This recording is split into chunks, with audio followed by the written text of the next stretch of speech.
los conductores presentan distintas características. Nosotros habíamos analizado en electrostática, no en electrostática, el caso cuando una corriente circula a través de un alambre de un conductor, el concepto de resistencia.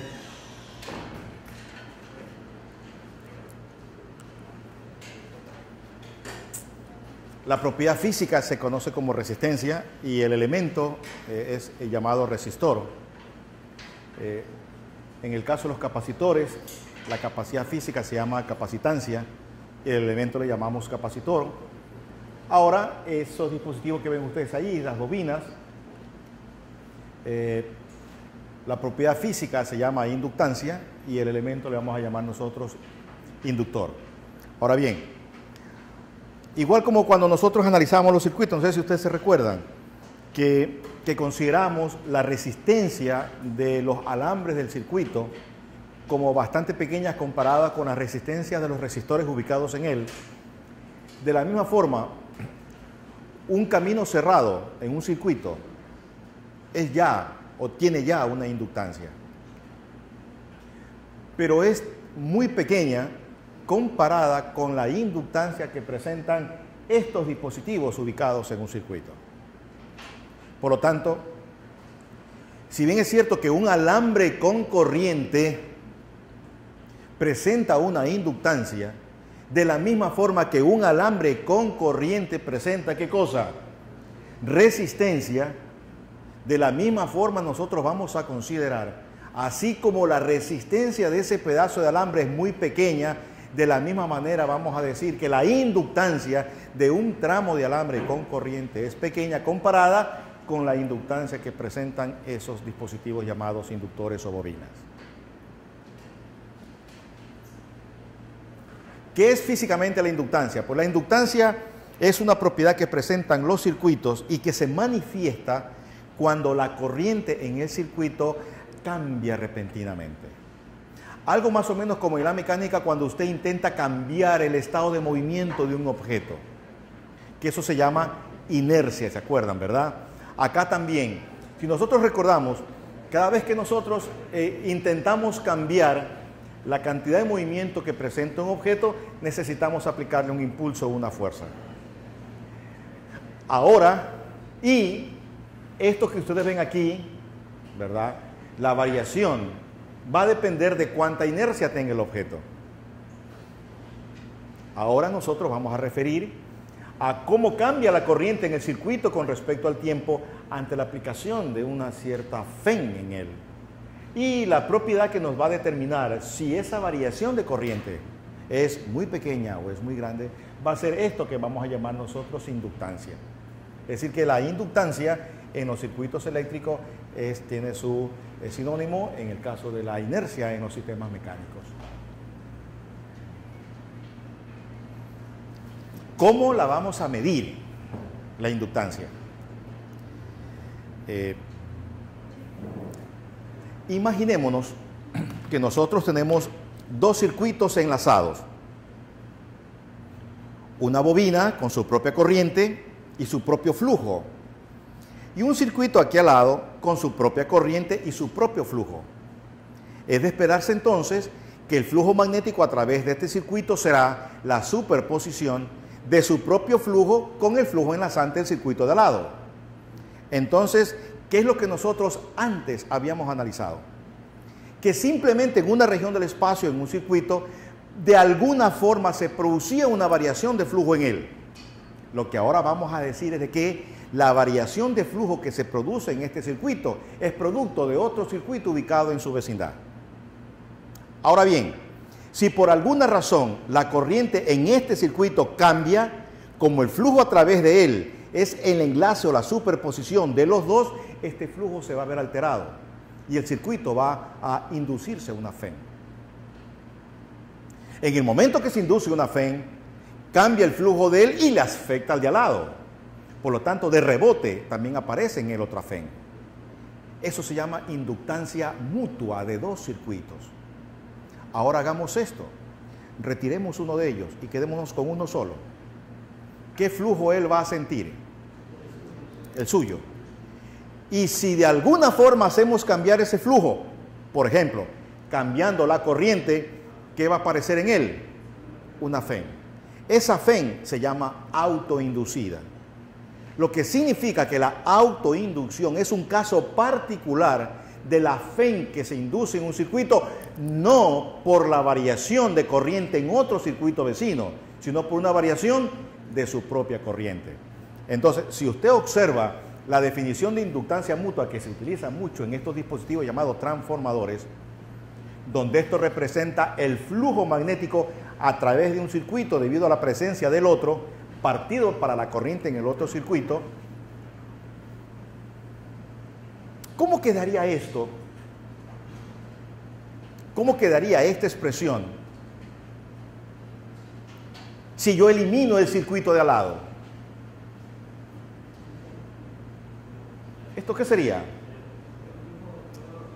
¿El flujo a través de él? ¿Esto qué sería? Su propia corriente. ¿Saben cómo se llama eso? Eso se llama autoinductancia. Y así es como lo vamos a medir. Lo que significa que el cálculo de la autoinductancia de un circuito será algo bien complicado de calcular. ¿Por qué razón va a ser bien complicado de calcular? Porque no vamos a calcular el campo magnético en un punto, sino ¿qué cosa? El flujo a través de todo ese circuito. Y si el campo está variando, entonces, como ustedes verán, serán pocos los casos donde el cálculo de la inductancia será un problema sencillo. Denme un ejemplo y les voy a dar el arquetipo de la electricidad. A ver, ¿cuándo era fácil calcular una capacitancia? ¿Qué característica tenía ese dispositivo geométricas para hacer fácil su cálculo? ¿Cuál era? El de las placas planas. ¿O no es verdad? ¿Por qué razón? Porque el campo, ¿qué era? Uniforme. ¿O no es verdad? A ver, queridos alumnos, díganme ahora, ¿cuál sería el arquetipo fácil de calcular la inductancia? ¿Cuál sería? El solenoide ideal. ¿Por qué razón? Porque su campo dentro es uniforme. Así es. De allí, si a ustedes le piden para otro tipo de problemas calcular la inductancia, es un problema realmente complicado y normalmente se lo hace experimentalmente. Me imagino que en el laboratorio harán ese experimento de cálculo de la inductancia de manera experimental.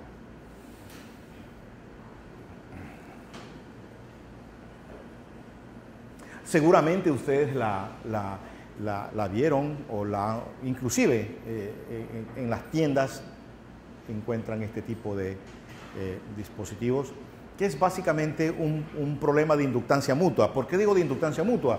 Porque, a ver, expliquemos este que está aquí, y ustedes tienen todos los conocimientos para entenderlo. Aquí tienen ustedes una bobina plana, y a través de una corriente eléctrica usted envía un pulso electromagnético. Es un pulso.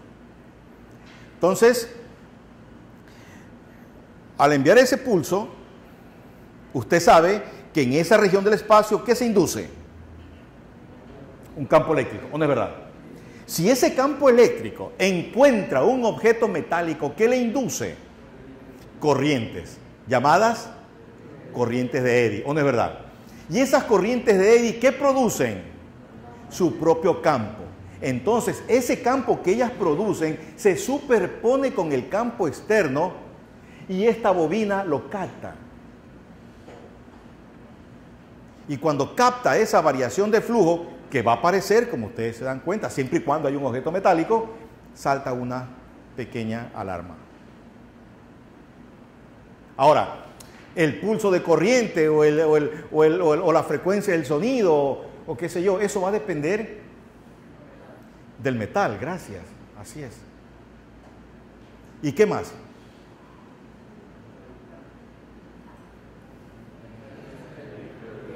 De la forma y del tamaño, exactamente. Así es. De la forma y del tamaño. Porque si es más grande, la corriente inducida es más grande. Sí, me entiende, ¿verdad? Exactamente. Por eso es que esas personas que andan a veces en las playas buscando objetos, ¿no es cierto? No le parece una tapa de Coca-Cola y se sigue de largo, nada más. Ah, esto sí está interesante, ¿verdad? No, es un tenedor, ok. Ok. Ya, y el clásico de que hay en las tiendas. Ya, el clásico de las tiendas son realmente dos bobinas. Una bobina, la emisora, que está enviando impulsos, y la otra bobina es una bobina receptora. Es decir, aquí envía un pulso y le induce una corriente en la otra. ¿Sí me entienden? Que mientras la otra sienta el mismo variación de flujo, no pasa nada. Pero ¿qué pasa si usted va cargando un dispositivo metálico o va cargando un dispositivo que normalmente le colocan a los productos, ¿verdad? Unas pequeñas pastillitas, sí las han visto, ¿no es cierto? A veces son unos stickers también. Entonces, en el momento que usted cruza, ese flujo se altera. Entonces, la bobina que está acá capta esa variación y ¡pac! Suena una alarma. ¿No han escuchado ustedes que a veces los guardias que están en las tiendas y suena la alarma y le dice, siga, sí, siga nomás? Uno dice, ups. Y a otro, a ver, por favor, venga usted para acá. ¡Ra! Que abren la funda para ver qué lleva. Sí, le ha ocurrido eso, ¿verdad? ¿Por qué a uno le dicen, siga nomás? O en el aeropuerto, usted va, cruza y a veces suena y dice, siga nomás. Ya, él dice por la cara. Seguramente lo paran siempre a este, ¿no es cierto? Okay. Y otros andan con unas paletas. ¿Se han visto ustedes esas paletas? Se las pasan por el cuerpo, ¿no es cierto? No, esta es una bobina también. ¿Por qué razón le dicen a unos, a ver, usted allá, no le voy a decir desnudo, usted vaya para allá, ¿no es cierto? Para que lo revisen y usted siga nomás. ¿Por qué razón? ¿Por qué razón? Porque están tan bien entrenados y han trabajado ya tanto tiempo con esos dispositivos que ellos saben y reconocen el timbre y la amplitud, el objeto, el tamaño y la forma y si es qué tipo de metal es. Así es. Ellos saben si es una joya, saben si es un clip para sostener papeles, saben si es un objeto de acero, si es un objeto de otro material, solamente con el timbre de lo que son el aparato. Pues, monedas, saben si es una moneda. Uh-huh. Perdón, háblame un poquito más alto. En el caso de los locales comerciales, no me trabajar, yo vi que a los productos, cuando estaban en caja, los pasaban por los coras, los pasaban por sobre una placa y ya no sonaban los carriles. ¿Por qué ya no suenan? No se oye, también he visto eso. Sí. No sé si alguien lo puede explicar. No sé. Ya. De lo que yo me puedo imaginar, es que el sticker o la pastilla que está dentro es un material magnético, es muy probable, esté magnetizado, ¿sí me entienden? Que la bobina responde a ese tipo de magnetismo que presenta. Entonces, si tú lo pasas por un aparato que tiene un campo magnético, le cambias la magnetización. Sí me entiendes, rompes la magnetización. Entonces, o rompes el código el cual responde la bobina. Entonces significa que en el momento que pasa, no lo reconoce. Eso puede ser. Pero de todas maneras te lo dejamos como tarea para que lo averigües para la próxima clase y nos hagas una exposición. Dino. Esa corriente inducida en el artefacto, digamos que tengo un artefacto metálico y electrónico, la corriente que se induce podría afectar el circuito. Claro, normalmente ese campo eléctrico puede producir interferencia. Depende de la frecuencia. Sí, puede producir modulación, depende de la frecuencia. Sí.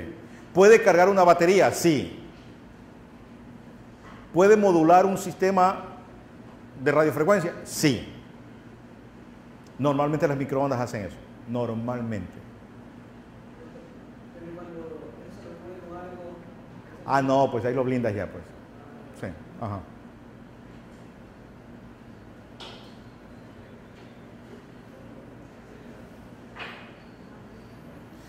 Ustedes sí saben que el próximo año sale una batería que se recarga solamente con el campo electromagnético que aparece producto de la transformación en las computadoras. ¿Perdón? No. ¿Alguien se ha enterado de eso? ¿Perdón? Celular, a eso me refiero, sí. Tú lo pones cerca, exactamente, lo pones cerca de la computadora de ladito y se carga solo. Claro que ahorita hay las tabletitas esas que los pones encima, ¿no es cierto? Y se recargan las baterías. ¿Sí? No, pero esto no es con una computadora. Se ha desarrollado muchísimo todos estos sistemas inalámbricos para energizar un dispositivo. Realmente tienen mucho tiempo, pero las aplicaciones han ido evolucionando, más en costo. Por ejemplo, este dispositivo, este es un marcapasos. El marcapasos, como ustedes saben, tiene una batería que envía un impulso eléctrico de cierta frecuencia, normalmente para producir desfibrilización en el corazón, personas que tienen arritmia, ¿verdad? Pero esa batería se descarga con el tiempo. Descargarse con el tiempo implicaría, en teoría, que habría que abrir a las personas nuevamente para sacarle la batería, ¿no es cierto? Y volvérsela a poner otra. Es un poco cruel eso, ¿no? Si le ven que te voy a cambiar la batería del marcapaso y le pega un hachazo en el pecho, le abre para sacar la batería. No, nada que ver, ¿no es cierto? Es decir, esto que ustedes ven allí es básicamente, como aquí decía nuestro querido alumno, es básicamente lo que va a ocurrir con cargar una batería de un celular, ¿no es cierto? Lo que está ocurriendo en este rato. ¿Ya? Y no solamente eso, de que a través de esta bobina, pone aquí afuera, no solamente que la recarga, sino que también puede modularlo. Porque como ustedes saben, ese marcapaso debe estar enviando impulsos eléctricos a una cierta frecuencia. Pero las personas que tienen daños cardíacos, como ustedes saben, el músculo del corazón se sigue deteriorando. Por lo tanto, con el tiempo necesita o un impulso más grande o una frecuencia diferente. Entonces hay que modular. Pero ahí igual no lo van a sacar para coger el marcapaso y hacer lo que está haciendo el médico, otra vez regularlo. Sino que esa modulación, ¿de dónde se lo hace? Desde afuera. Y eso lo hacen las microondas. Por eso es que una persona que tiene un marcapasos no se debería acercar mucho a un horno de microondas, porque las microondas tienen esa propiedad, tienen propiedad moduladora. Exactamente. En los países, en el nuestro no hay normativas, creo, para eso, por lo tanto no les pueden exigir a locales donde calientan alimentos con horno de microondas que pongan un letrero y diga, si usted tiene un marcapasos no se acerca a menos de 5 metros. En otros países hay eso, no sé si es lo que habrán visto alguna vez. Dice un letrero, si usted tiene marcapasos, no esté a menos distancia que esto. Ahora, de la misma forma que normalmente cuando un avión va a aterrizar, o en algunos casos va a salir, se piden que equipos electrónicos sean apagados. ¿Ya? ¿Cuál es la razón?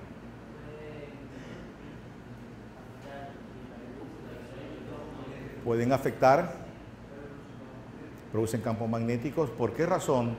Y hasta cuando vienen las azafatas, si los ven a ustedes ahí, le pegan una repelada para que apague ese teléfono. Entre la base y el avión, comunicación, por ahí tiene algo de razón. ¿Perdón? Ya. No sé si ustedes sepan cuando un avión aterriza en piloto automático. El computador aterriza el avión. Pero para hacer eso necesita información de velocidad del viento, de proa, de popa, ¿no es cierto? Necesita, dependiendo de eso, para dar impulso a las turbinas, necesita según eso mover los flappers para elevarse o caer, y todo eso lo hace la computadora. Pero ¿y con información de dónde? De las distintas partes externas del avión, que se comunican de forma alámbrica e inalámbrica. Entonces, si usted por alguna razón, con una microonda, porque las radiofrecuencias están en ese rango, usted produce una interferencia y puede causar que una señal que viene para producir exactamente produzca eso ahí.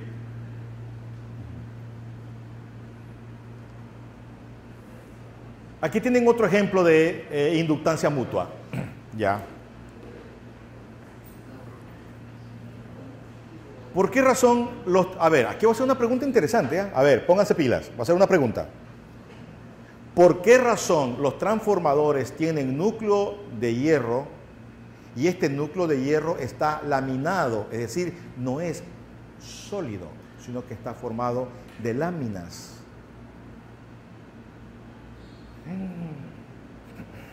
Así es. ¿Por qué razón? O sea, material ferromagnético y laminado. ¿Sí lo han visto? ¿Sí lo que me digo laminado, verdad? Son láminas. ¿Usted lo ha visto? Gracias. Son laminados. No es, uno se imagina, desbarata, un bloque exactamente. No es un bloque, sino que está hecho de láminas. ¿Por qué? Vamos. Responder esto es lo que nosotros vimos de las corrientes parásitas, las corrientes que se produce por histéresis.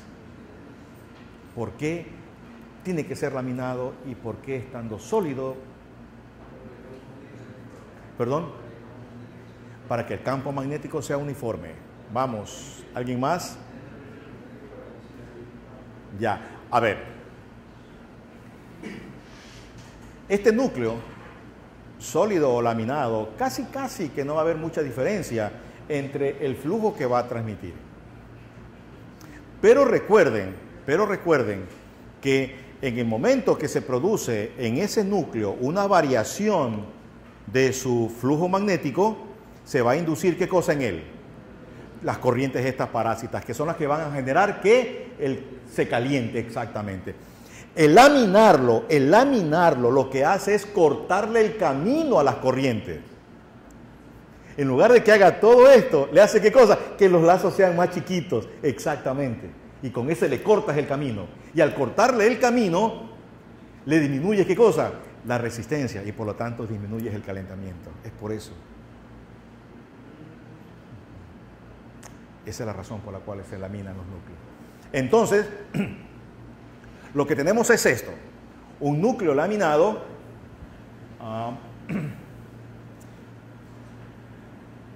¿Sí ven? Las rayitas esas. Laminado. El flujo magnético que ustedes ven aquí. Entonces, fíjense que el mismo flujo que enlaza estas bobinas, miren, el mismo flujo que enlaza estas bobinas también enlazan las bobinas de acá. Lo que significa que si aquí el flujo cambia a razón de d phi a dt, acá también será d phi a dt. Entonces, si aquí cambia d phi a dt y yo tengo este número de espiras, aquí habrá una FEN. Y acá, ¿cuántas FEN habrán? Una por cada espira, ¿o no es verdad? Porque a toditas las atraviesa el mío flujo, no es así. Entonces yo tendré 1, 2, 3. Bueno, pues tantas espiras hayan. ¿Qué significa esto? Que mientras más espiras tengo aquí, ¿cuánto será la tensión que salga? Mayor, perfecto.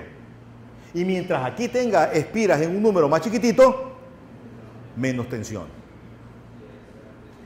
Por eso es que se dice que el que tiene más espiras en el secundario, ese es un transformador elevador de voltaje.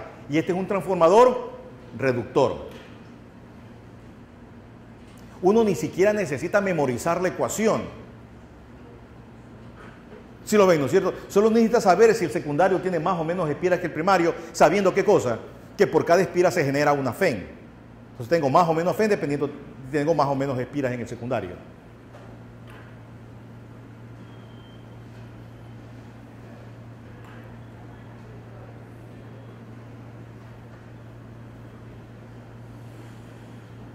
Distintas formas de conectar un mismo núcleo de material ferromagnético a distintos tipos de bobina. Inclusive puede ser esta la bobina que reciba la señal de primario y usted pueda tener aquí distintos tipos de secundarios, ¿verdad? Para sacar distintos tipos de tensión.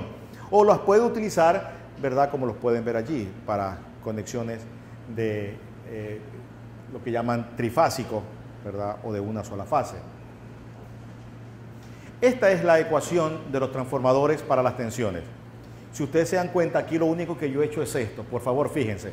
Esta es la ley de Faraday para el primario y secundario, ¿sí lo ven? Y yo les decía que el mismo flujo del primario es igual al del secundario. Es decir, d phi a dt, son igualitos. Entonces, de aquí y de acá los despejo y luego los igualo aquí, ¿sí ven? Y aquí sale. Este es el que yo le decía, no necesitas esto memorizar. ¿Sí se da cuenta? Usted sabe que la tensión... Este es el secundario. Usted sabe que la tensión del secundario será mayor que la del primario por esta razón. Ahí sí es, ¿verdad? Ahora bien, si el transformador no se calienta mucho o no pierde energía, podemos decir que la potencia de entrada, es decir, V por I, debe ser la de salida. Entonces, bajo esa consideración, nosotros podemos encontrar la relación de corriente ahora. Vean ustedes. Que es la inversa que la de acá, ¿sí se dan cuenta? ¿Y por qué razón tiene que ser la inversa? Porque si yo gano tensión en el secundario, ¿qué bajo? Bajo corriente, exactamente. Por eso es que se utilizan las líneas de alta tensión para transporte de energía eléctrica. Exactamente. Porque voy a transportar cantidades inmensas de energía. Entonces, si yo lo hago al voltaje que normalmente me sale del generador, voy a tener unas corrientes tremendamente grandes. Que para que no se me pierda por efecto Joule, tendría que colocar conductores de diámetro bien grandes. Y eso económicamente no sirve. Así, ¿verdad? No sirve, no. Aparte la estructura para que agarre todos esos cables y todo eso. Así nomás miren ustedes tremendas estructuras metálicas para soportar esos cables de las líneas de alta tensión.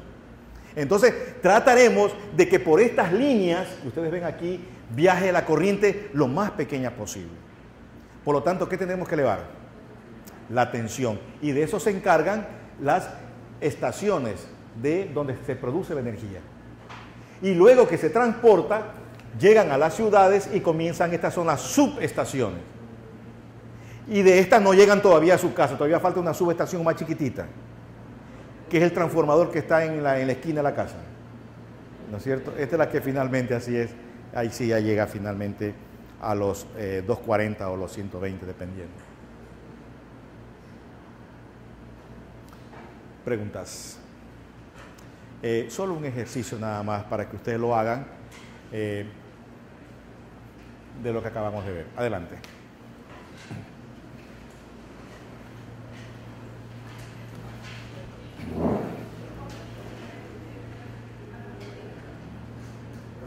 Dime. Ya, mira, déjame ponerte un par de límites, ¿no es cierto? Uno bien grande que conozco es la presa Hoover, que está en la parte sur de los Estados Unidos, la que le da energía a todo lo que es estos estados de Nevada y todo eso. La línea de alta tensión de esa presa, 500,000 de voltios. 500,000. El nuestro creo que anda por 170 y pico de miles, las líneas nuestras de alta tensión. Pero el de la presa Hoover, 500,000 de voltios. Es increíble. Es decir, depende de cuánta energía manejes. Porque las corrientes que llevan los alambres son más o menos estándar, ¿no es cierto? Entonces, lo que fluctúa son los voltajes, dependiendo de la cantidad de energía que están transportando. Digo, 500,000 de voltios. Es monstruoso. Sí, ajá. Que si tú observas, las personas que hacen mantenimientos a las líneas de alta tensión, que lo hacen a través de helicópteros, y ellos van vestidos con un traje de malla, con unas, para desconectar. Tú ves cuando se acercan ellos, como de su cuerpo es una descarga eléctrica. Solamente cuando se acercan a las líneas de alta tensión nada más. Por el voltaje tremendamente grande. Sí, sí, para que tengan más o menos una idea. Así, ¿verdad? ¿Y cuál sería el voltaje de salida? Sería el voltaje de entrada, voltaje en el primario, así, ¿verdad? Por la relación de ¿quién? Espiras del secundario para espiras del primario. Ahí tendríamos la potencia en esa carga. ¿Están de acuerdo? ¿Alguien que me ayude con una respuesta? ¿Cuál da? ¿6.4 kilovatios? Ok.